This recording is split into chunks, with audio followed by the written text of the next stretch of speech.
Tú y yo somos dos hombres, dos machos acá hablando de las mujeres, lo cual es inaceptable totalmente para cualquier feminista. Horrible. O sea que este programa no lo van a ver. No, no, no porque somos mansplaining. El 90% de las mujeres ya se fueron de este programa. No, sabe que no, están todas ahí. No están escuchando. Alguna que quede, digamos, seguramente en algún momento me va a reclamar y va a decir: ¿vos quién sos para hablar de las mujeres? Vos no nos entendés. Los hombres no entienden a las mujeres. No, Entonces, seguramente que no. Mi respuesta a eso es, bueno, ¿estás segura? Eso primero. Pero segundo, ¿qué te importa tanto si te entiendo o no? ¿Por qué esperas que te entienda? Claro. Si no soy un ser obtuso y insignificante. Yo no preciso entenderte. Claro. O sea, estoy hablando como se me ocurre, de lo que me sale. O sea, ¿de dónde sale esa presión de que hay que entender tanto a las mujeres, digamos? Esa es otra pregunta, Exacto. ¿no? Porque no te alcanza con entenderte Para vos que misma, eso digamos. te genere empatía y no seas malo, Claro, ¿entendés? Sí. Tenés que entender, ¿no? No sé, hay un síntoma ahí extraño de un deseo de reconocimiento que las mujeres tienen de parte de los hombres. Yo creo que ahí falta un escaloncito de liberación, digamos. Bien. Porque si estuvieras realmente liberada y te sentís realmente un igual, ni siquiera te molesta que los hombres hablen de vos. Exacto. No quiero ser agresivo. No, pero yo lo soy, sí. Porque pero me cansa un poco. Yo he dicho acá, en ese ejemplo, ¿qué es lo peor que le puede pasar a una mujer? Es no discutir con ellas. Este sueño de que el hombre no tiene que discutir es un error que juega en contra de su propia naturaleza, porque la mujer ama discutir. Y siempre está, de alguna u otra forma, está intentando llamar la atención del hombre. Porque yo no quiero discutir contigo. Fíjate, si yo le digo, tenemos un problema, nos mandamos a la mierda, nos vamos. La mujer puede seguir por horas. Le fascina, es algo natural en la mujer. Entonces uno ya sabe, comprende eso y le toca esto así, y la tiene gritando 2 días seguidos. O sea, es eso también, pero obedece la naturaleza bueno, la misma propia de la mujer. Para retomar el hilo. Están todas acá. La historia en la que creen las feministas de las últimas generaciones tiene un gran titular, que es: la mujer ha vivido oprimida, su poder y sus derechos han sido eliminados durante siglos por una sociedad patriarcal, machista y opresiva. Ahora viene el tiempo de la revancha, de la venganza. Hay que igualar a la mujer en sus derechos, y si esto implica alguna injusticia, que se jodan los hombres y que paguen los hombres de ahora por los pecados de sus abuelos. Sí. Eso es un poco, nadie lo va a formular nunca así. No, pero es Usted eso. no lo va a leer esto en ningún manual de teoría feminista. No. Pero es lo que el feminismo de las últimas generaciones sostiene de una manera muy gruesa, ¿no? Yo admito eso. Este instinto básico de revancha histórica, basado en la idea de una agresión anterior, está a menudo rodeado en las últimas décadas de una espesa serie de capas de teoría basura que nadie que entienda algo de filosofía, historia o sociología puede leer, porque es absolutamente irrisorio, digamos, basura retórica sin valor alguno. Mucha gente que recién se incorpora al pensamiento, por ejemplo, estudiantes jóvenes que entran en las facultades y eso, se les da a leer eso, y aunque no entienden una jota, tienen la impresión de que hay una teoría que respalda los 2 o 3 reivindicaciones básicas que son las que realmente operan, ¿no? Que tienen que ver con esto que ya hablamos, ¿no? La víctima, la venganza, y una teoría de la historia disparatada, en la cual hubo una conspiración de los hombres para oprimir a las mujeres sin que las mujeres se pudieran liberar durante 2.000, 3.000 años. Para corregir esa supuesta opresión, una de las cosas que uno ve, digamos, que ha hecho el movimiento es ver todo lo que los hombres masculinos, digamos, ¿no? consideraron sus actividades o responsabilidades en los siglos anteriores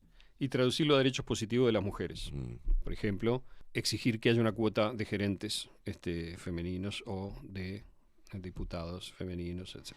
Una cosa es lo que el hombre masculino, una vez más, había elegido hacer, o le había tocado hacer, porque no lo eligió, la sociedad lo puso ahí, en el pasado. Pero no es que fuese su derecho. Sí, que era su obligación. Es que era una actividad que desarrollaba, por la razón que sea. Por ejemplo, los hombres votaban, ¿no? No exageremos con esto, ¿no? Votaban en los 10 minutos de historia humana en que hubo voto. Sí. En los países en los que hubo. Y durante el tiempo en lo que hubo. Exacto. O sea, fue un ratito. O sea, no exageremos con el tema de que los hombres votaban. Nadie votaba. Esa es la verdad histórica durante milenios. Sí. ¿Ok? Algunos hombres en los lugares que había voto, no todos los hombres, no, porque el pertenecía machismo a una clase patriarcal opresor oprimía a una mayoría de hombres en nombre de una minoría de hombres también. Exacto. Bueno, entonces, no sé. Y había mujeres poderosas que eran mucho más poderosas que la mayoría de los hombres. Pero la historia está llena de reinas. Sin ¿no? sufragar. Bueno, entonces, no exageremos con el tema del voto. Claro, Pero claro. póngale que en 1818, digamos, hubo mujeres que se dieron cuenta de que los hombres votaban y ellas no, y dijeron, ¿cómo? Si somos todos iguales, nosotros tenemos derecho Exacto. a voto. Perfecto. O sea, yo Excelente. lo apoyo, siempre apoyé eso. Aplaudo. Soy un gran defensor del voto femenino. Pero lo que quiero decir es que tampoco es que los hombres, digamos, habían votado todos durante toda la historia. Sí, falso. sí. Ese es un ejemplo.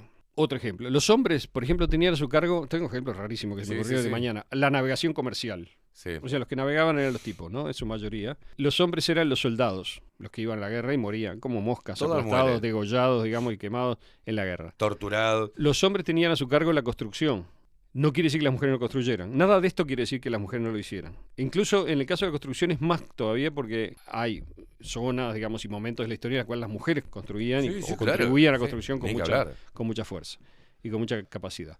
Los hombres tenían a su cargo la dirección de lo que podíamos llamar empresas, cuando todavía no había empresas en el sentido moderno, pero dirigían empresas. Sí, es verdad, en la década del 30, del 40 había mucho más, digamos, los hombres se dirigían a las empresas y las mujeres estaban más en la casa, en Occidente, en Cordón Sojo, digo, ¿no?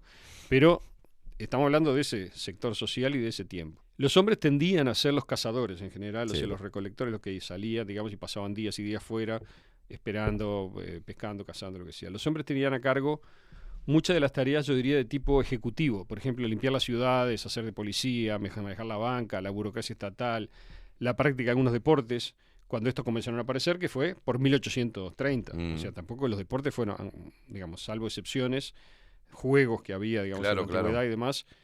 Bueno, en Grecia, famosos los Juegos Olímpicos, siempre hubo, digamos, algo de eso, pero en eso participaban las mujeres también. Entonces, en general, una cosa es, la inmensa mayoría de las tareas colectivas más peligrosas, esta es una constante, estaban a cargo de los hombres, empezando por la guerra y siguiendo por trabajos que obligan a estar en condiciones insalubres, en altura, expuestos a los elementos, a los animales, que en una época eran importantes, ¿no? Los ataques y demás. El hombre tenía su vida orientada mayormente hacia lo público y hacia el afuera de la casa. Así como los hombres tenían a cargo algunas actividades, las mujeres tenían a su cargo otras actividades. Nadie pensó que eran peores o algo por el estilo. No.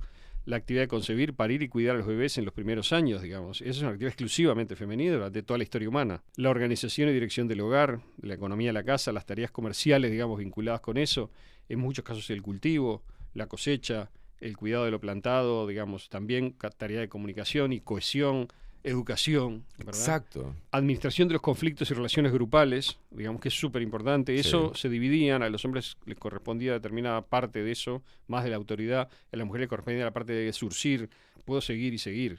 Pero todo el mundo sabe lo que estoy diciendo. Se combinaban, digamos, colaborativamente las tareas de mujeres y hombres para subsistir. Digamos, la vida durante la gran mayoría de la historia no era tan fácil como es ahora, no estaba tan protegida y regalada, y si no había colaboración, simplemente desaparecías.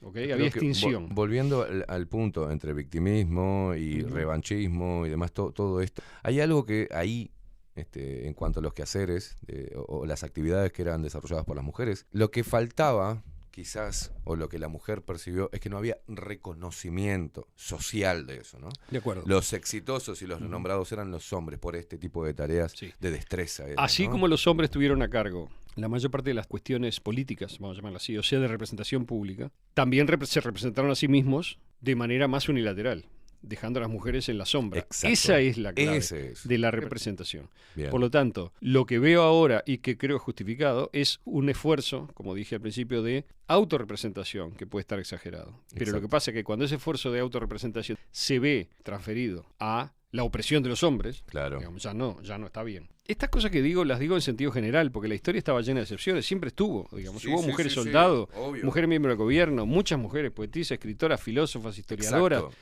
mujeres dedicadas profesionalmente a la navegación, conozco menos, y al comercio de larga distancia. Pero es por una razón bastante obvia y simple, ¿no? Y es que hasta hace poco tiempo, relativamente, capaz que décadas, incluso en algunos lugares hasta ahora, viajar no era como ahora, que sos una mujer de 18 años, 20 años, te compras un pasaje y te vas a viajar por el mundo, porque todo el mundo es seguro, protegido relativamente, o sea, no, o sea, era viajar implicaba salir de la protección que brindaba el entorno cercano, que era el único que te brindaba protección. Claro.